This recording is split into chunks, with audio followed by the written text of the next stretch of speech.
5ই আগস্টের পর থেকে যারা এই মার্কেট, হাট, বাজার, টেম্পো স্ট্যান্ড সহ বিভিন্ন জায়গায় নতুন করে চাঁদাবাজি, দখলদারিত্ব, জমি দখল, ভূমি দখল শুরু করেছে, আমরা 12ই ফেব্রুয়ারি 11 আসন থেকে তাদের বিদায় ঘোষণা করব। এক স্বৈরাচার গিয়েছে, নতুন কোন স্বৈরাচার আসুক, এটা আমরা কখনোই হতে দেব না। আমরা সবাই গণভোটে হ্যাঁ পক্ষে থাকবো তো ইনশাল্লাহ।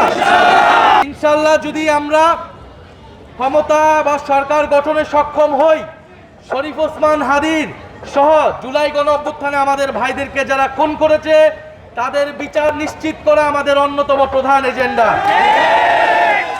শরীফ ওসমান হাদি ভাই যেই ইনসাফের পক্ষে, যেই ন্যায় নীতির পক্ষে, আধিপত্যবাদের বিরুদ্ধে তার লড়াই শুরু করেছিল, সেই লড়াই আমরা চালিয়ে যাব।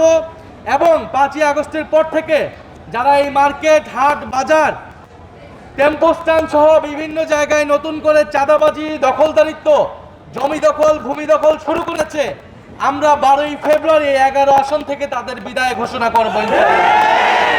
এক্সট্রিম মশার কয়েল প্ল্যান্ট ফাইবার দিয়ে তৈরি, তাই সহজে ভাঙে না, সুগন্ধিযুক্ত ও নিরবিচ্ছিন্নভাবে চলে। ডেঙ্গু, চিকুনগুনিয়া বাহি সহ যে কোনো মশার বিরুদ্ধে দেয় এক্সট্রিম সুরক্ষা। আমরা চাই না বাংলাদেশ আর আগের মতো থাকুক। এক স্বৈরাচার গিয়েছে, নতুন কোন স্বৈরাচার আসুক, এটা আমরা কখনোই হতে দেব না। বাংলাদেশে 1000 মানুষ, ছাত্ররা, তরুণরা জীবন দিয়েছে, রক্ত দিয়েছে। এই মার্কেটে আমরা যখন কথা বলেছি, এই মার্কেটের বহু কর্মচারী, বহু ব্যবসায়ী তারা এই আন্দোলনে মাঠে ছিল, সামনে ছিল, এখন তাদেরকে নতুন করে আবার চাঁদা দিতে হচ্ছে। আমরা এটার বরদাস্ত করব না।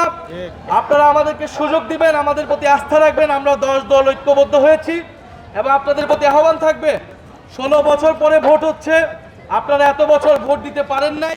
কথা বলবে যারা সার্বভৌমত্বের কথা বলবে, ইনশাল্লাহ আমরা আপনাদের সেই জনপ্রতিনিধিত্বের দায়িত্ব পালন করতে চাই। এবং সংসদ নির্বাচনের পাশে আপনারা অবশ্যই গণভোটে হ্যাঁ এর পক্ষে ভোট দিবেন। কারণ হ্যাঁ এর পক্ষে ভোট দেওয়া মানে সংস্কারের পক্ষে ভোট দেওয়া, দুর্নীতির বিপক্ষে ভোট দেওয়া। আমরা সবাই গণভোটে হ্যাঁ এর পক্ষে থাকবো তো ইনশাল্লাহ। আমরা সবাই হ্যাঁ এর পক্ষে থাকবো, ইনসাফের পক্ষে থাকবো, 10 দলের পক্ষে থাকবো।